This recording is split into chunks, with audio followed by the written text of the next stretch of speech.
Hello everyone, and welcome back to Let's Play Metroid Prime with Mad Crash SJ. I started things off right here because something I just learned myself about the trilogy version is playing Metroid Prime. The suit that Samus has in the game is reflected by the intro, by the cannon shot. Let's just call it the cannon shot. Either way, the suit she has in-game is reflected by the cannon shot going into the actual gameplay. Something that, like I said, I just found out, so I figured, well, I can afford to have a few extra seconds of recording time. Wouldn't hurt anyone. However, here we are on the surface of Tallon Overworld at the landing site. We have 5 doors in this room. One directly across from us that you could see. 2 to the right. One behind us to the left, and one below us to the left as well.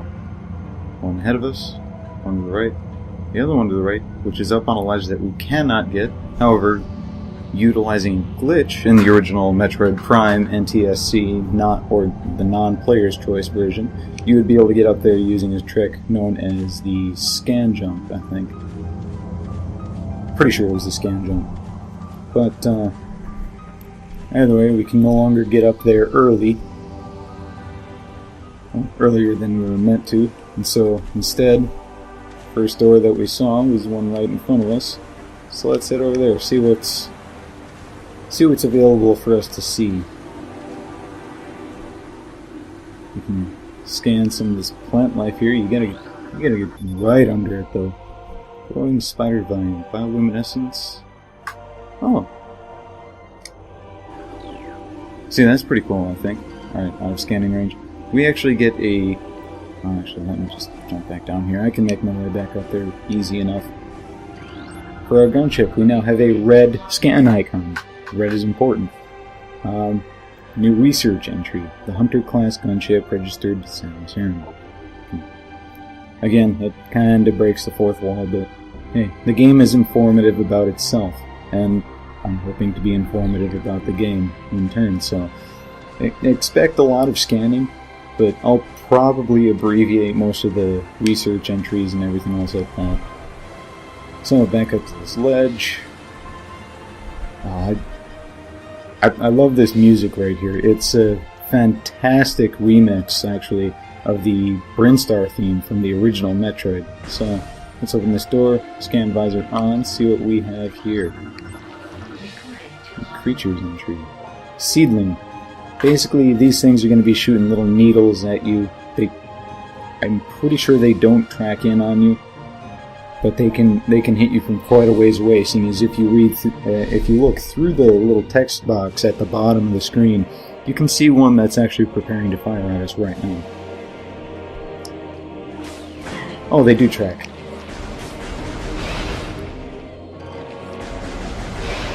Also, I'm holding the B button right now, seeing as I have the B button assigned to shooting, and I am not charging my beam at all.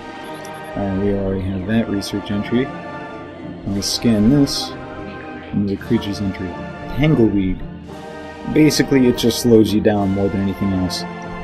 That said, I really like the detail that's gone into for almost everything that you see in this game, because Retro had pretty much an entire planet to work with, and if you just look at what you actually walk across and everything else like that, it doesn't feel like an entire planet, just in terms of what you're actually walking through. But if you take the time to scan everything and actually read up on what's going on, then it actually feels like Retro has created a believable, well, at least semi-believable planet with an actual ecosystem to it. Multiple ecosystems, really, as you'll see as we go on. Tangleweeds lack the strength to do anything more than hinder larger life forms. Like I said, they'll just slow you down more than anything else. I hope yes, I can jump to that.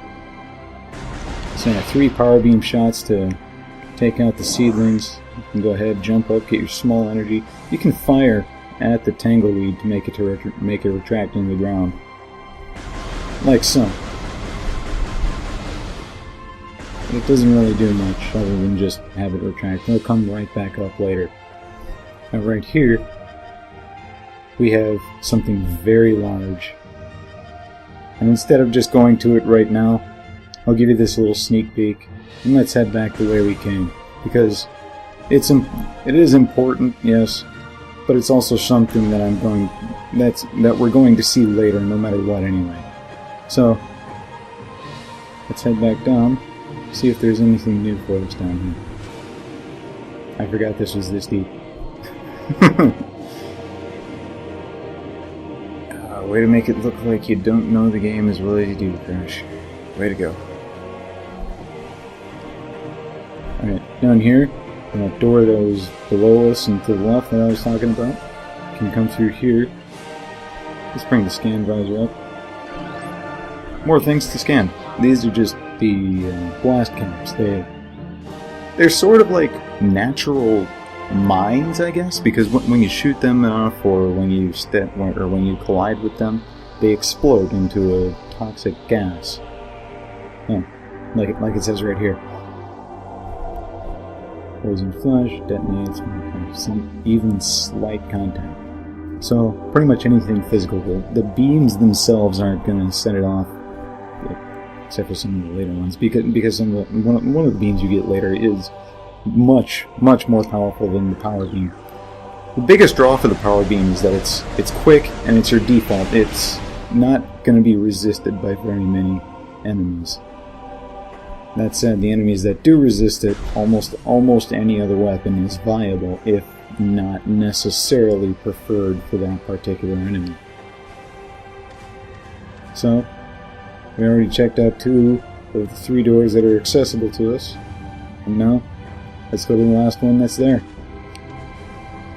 Well, no, it was just I didn't even hit the door. Alright, scan visor up. You see those tremors. Our first actually hostile enemy on Tallon IV, the beetles. 5 power beam shots and these things are done. They recoil after each shot, and in numbers they can be an issue, but as long as you can switch between which one you're targeting and you don't prioritize one over all others in massive groups, then you're not going to have an issue with them. Basically, they can charge at you.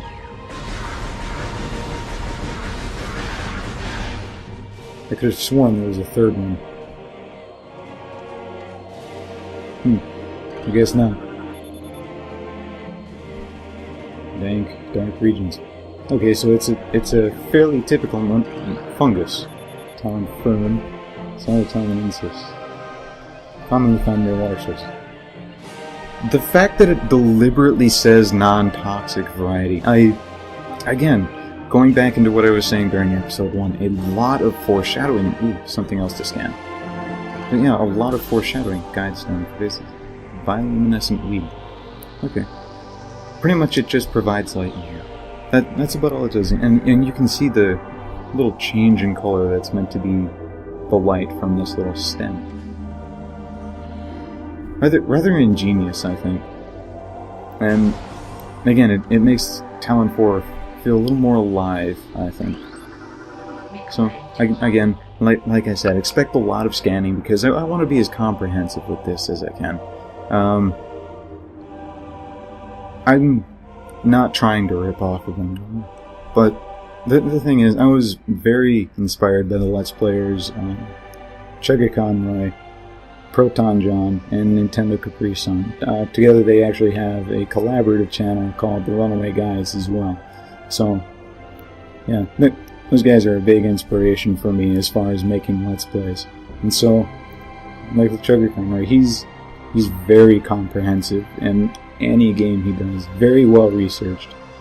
And with Proton John, he's kind of snarky. He's the sarcastic, snarky guy of the group, and NCS is the nice guy, pretty much. However, The thing with Nintendo Capri Sun is that whenever he does a Let's Play of an older, like just an original Nintendo game, it's actually something that's rather impressive because of how difficult the NES games were. Because he actually has a Let's Play where he does Contra 3 on hard difficulty. Does not use a single continue or lose a life at all. Well, either way, the Sapsack, kind of like the Blast Cap, except you only shoot it once and it creates a large explosion. There are a few occasions where you can actually take advantage of the Sapsack's presence. Or, oh, okay, not just once. You gotta shoot it 3 times, I think. But either way, there are a few occasions where you can take advantage of its presence. Stone surface is too smooth to be natural. Again, a lot of foreshadowing, things that you're going to see throughout the game that point you towards things that you're going to be getting later on. Alright, what we have here is a Gemer. A Gemer is... excuse me. By the way, a Gemer is one of those... I don't want to say... It's a classic Metroid anime, but instead of only taking more damage, like in the 2D titles, the Gemer here is actually invulnerable to any of your to any weapons that you have at this point in the game.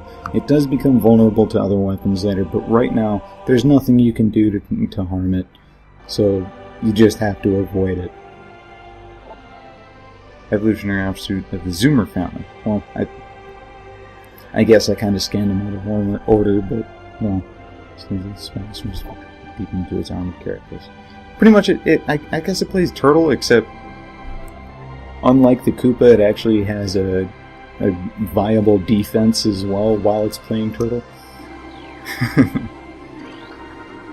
Stone Creeper, ground vines leach nutrients from moisture that plants on rock faces. That's pretty cool. Oh, that rustling.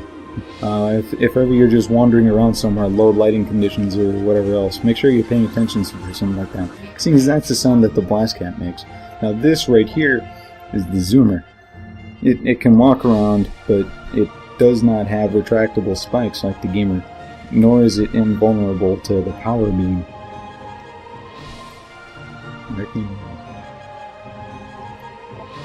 Lack of a reinforced carapace, like the Gemer has, makes it vulnerable to any indirect attacks.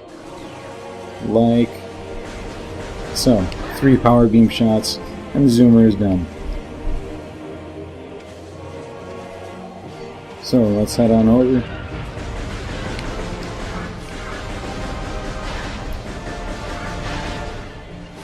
I could have sworn there was a third beetle in that group. Oh god, I'm just being paranoid. Sorry about being paranoid. Ooh, what's this? Large branches have been forcibly intertwined, forming what looks to be a bridge structure. It's telling you it's a bridge. Alright, so, Sapsacks. You do not want to detonate this one right above you.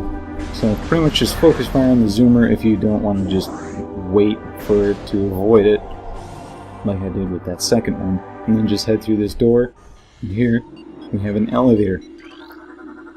If it's not a boss or lore or anything else like that, then it's going to be an elevator more often than not. So, again, red is important. Transport to Chozo Ruins West active.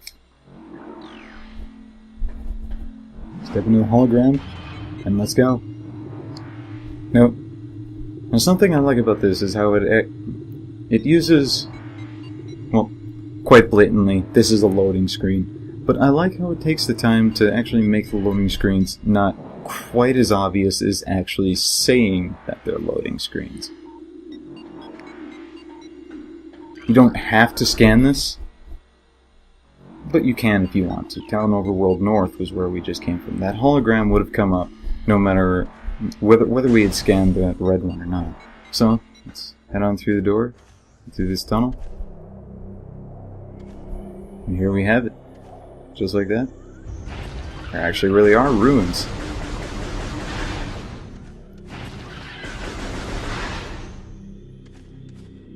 You see this shimmering wall up here, pointing right at it, so let's activate our scan visor. And here, we have our first Chozo lore entry. This is where you're actually, these Chozo lores, these are actually where you're going to be getting most of the backstory for this game. So, if you actually want to build the story while you're playing it, definitely keep an eye out for these shimmering walls. These Chozo Ruins are not going to be the only place where you find them. Chozo script translated. The history of the Chozo stretches back into ancient times, so far into the fog of the past that we know not where our ancestors came from. One thing is clear, however. The Chozo who colonized Tallon IV made a conscious choice to eschew a civilization of advanced technology.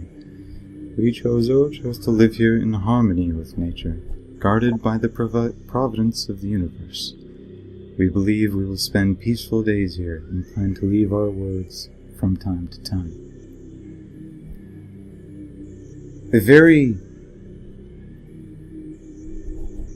Something that definitely sets the scene, and considering that these are ruins, I like how this is the first Chozo lore entry you see, where it establishes just exactly what this place is, what Tallon IV was to the Chozo. And for me, it leaves me curious, wanting to know more. So let's open this door and head on through into the main plaza. Welcome to the Chozo Ruins. We see a few power-ups, we hear that power-up noise, but as of right now, there's not really anything we can do to get them. So, let's head down these steps and take care of a few beetles.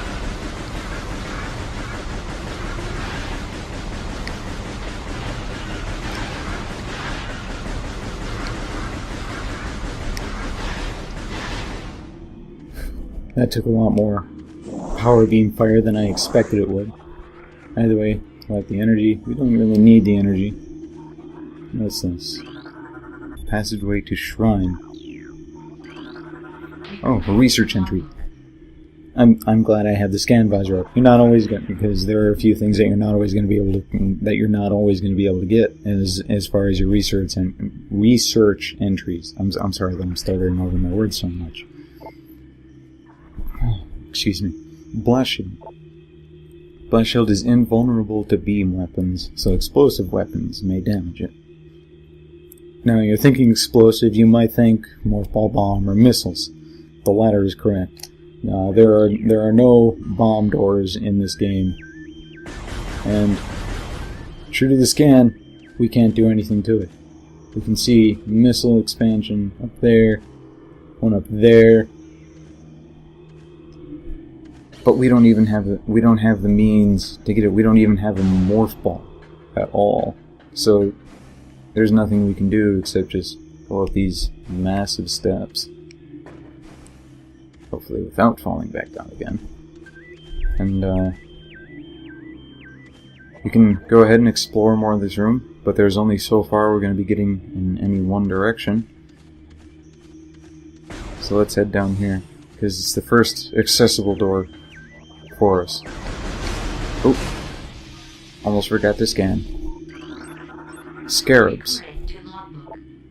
They're obstacles more than anything else. You're gonna find them in tunnels. They're gonna crawl along. They're gonna drop, and then they're gonna do damage if you collide with them. So make sure you clear the way. All right, I'll let you read through it. Nothing of sacrificing themselves for the safety of their swarm. Kind of like a, not quite a hive mind, but very collective based. Violently self-destruct when threatened. So pretty much they have internal organic explosives in their body. Sucks to be a scarab. Sorry for cursing. Alright, so through this short little tunnel, and we see these ions. Again, they're like many enemies. They're obstacles more than anything else. These, we can't do anything to hurt them. However, it says they are made entirely of ocular tissue. The power beam is very bright, so you take advantage of that and shoot them, hopefully without colliding with them. And they close up for a short time, allowing you to pass.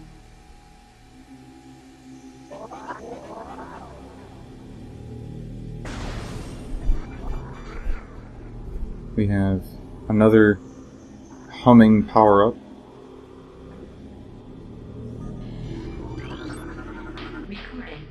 The War Wasp Hive. You start encountering them here, and let me tell you, the War Wasps are annoying enemies more than anything else. They're fast, they're aggressive, but they're very, very weak. The other advantage they have is that they come in very large numbers, so if you don't have steady aim at all, then missiles would be your best bet. We don't have missiles right now. However, we do have a shimmering wall right here and other things to scan. Unusually high concentrations of poison identified in tree leaves. Now, if you remember back in Tallon Overworld, I specifically pointed out that the Tallon Fern... No, it wasn't the Tallon Fern, was it? Maybe it was the Tallon Fern. But either way, that plant that had that specifically stated it was a non-toxic variety. Actually, I think it was the Tallon Fern. Unusually high concentrations of poison.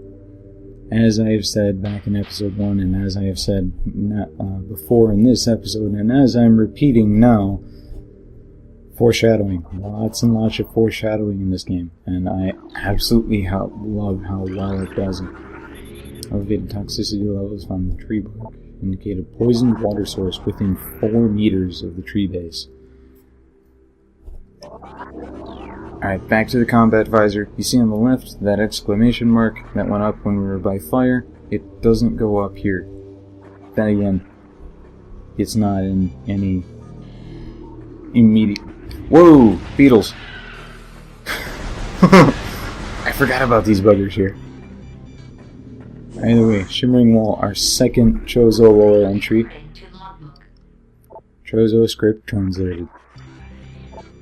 Many long years have passed since we Chozo first took root in this land. The passage of time has always been a source of fascination to us. It is a belief of many Chozo sages that the truths of the universe hide within the tumbling currents of time's flow. Even as we search for answers there, however, we find illumination in other, unexpected places. We know not how the ability has come to us, but recently many Chozo have begun to sense things beyond the realm of ordinary perception. Strange sights and inexplicable sensations flood our minds, filling us with visions. We take this growing ability to be a sign of our burgeoning harmonization with the infinite. Perhaps, finally, the universe's secrets are becoming known to us. After that first lore entry in which it tells us that Tallon IV was a place to harmonize with nature, and this second lore entry telling us that they believe that they are truly approaching that harmony they sought out, as well as actually getting reports of these sensations and everything else. Again, it brings this place to life, if only in the past. And really, it shows that Tallon IV and the Chozo Ruins used to be a great, lively place. But to see them so desolate, it's actually rather depressing. Because you know just how great that this place was. You can read that just through these first 2 lore entries. And it's all gone. The greatness, the nature of everything, it's it's just not there anymore, and it's all in shambles. And we just have to, again, like I said with the first lore entry, it makes me curious, and it makes me want to know more. So, let's keep moving. Structural weakness detected in sandstone block. Stable, no flaws detected. This object resides at the end of a high channel set into the wall. Pretty much set into the wall. We can't get in there, unfortunately. Let's scan this before going up onto that ledge. Ornate wall hanging with a highly reflective surface. Does not appear important. Yet, I still think it is important. Just as a way of building the world, because war wasps. Recording to logbook. Like I said, fast, aggressive. They usually come in very high numbers, capable of shearing steel. That's a very hard stinger. Pursuing an immediate threat, attacks with no regard for its own survival. Sort of like the scarab. Fast-working toxins from the stinger incapacitate most small organisms. Basically, this thing is a predator.